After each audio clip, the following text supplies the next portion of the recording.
Well, howdy there, internet friend. I'm Amanda B. Johnson, and you're watching Dash Detailed.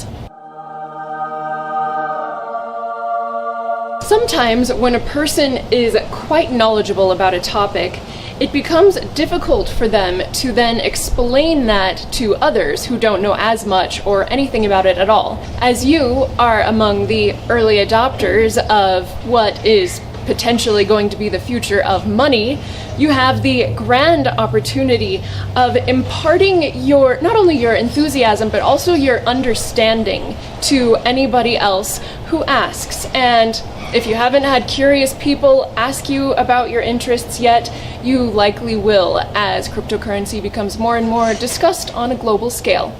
With that said, here are 4 mistakes to avoid. Number 1, using the word cryptocurrency.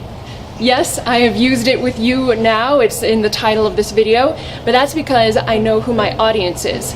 And if you're talking to someone who isn't already knowledgeable about these things, the word cryptocurrency not only gives them nothing that they can work with. Crypt, what, like the crypt keeper?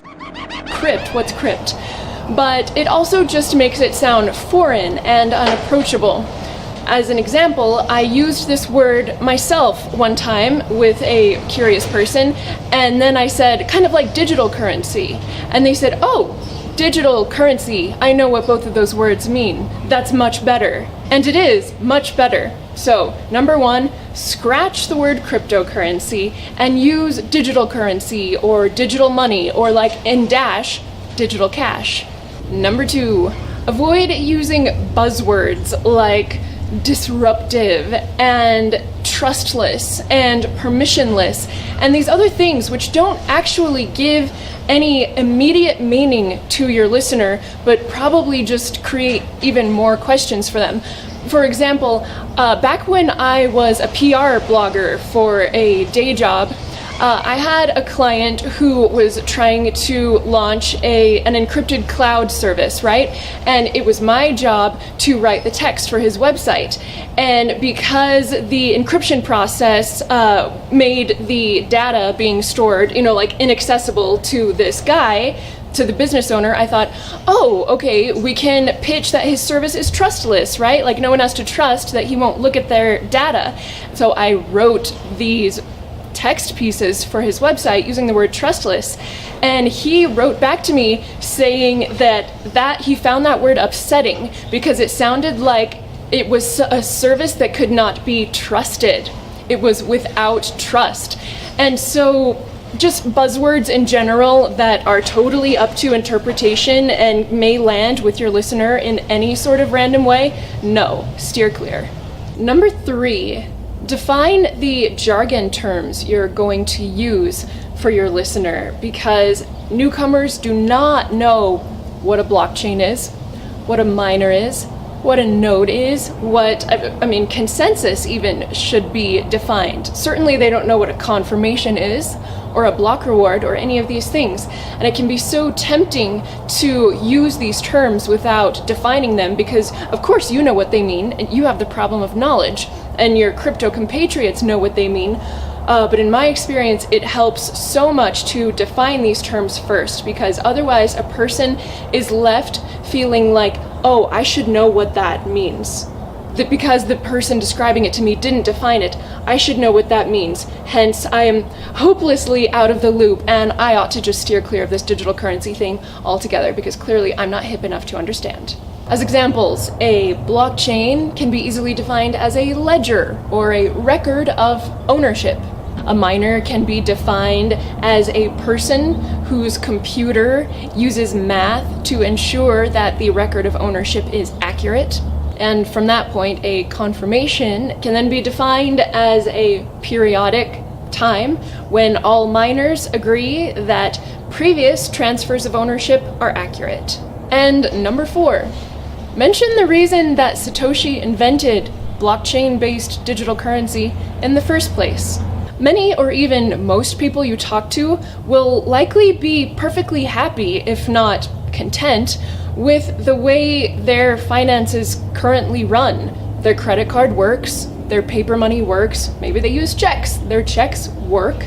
And for this reason, there may not be an initial compelling selling point to digital currency until you mention that in the first block ever mined in Bitcoin, Satoshi embedded a message that said that yet another bank bailout was taking place.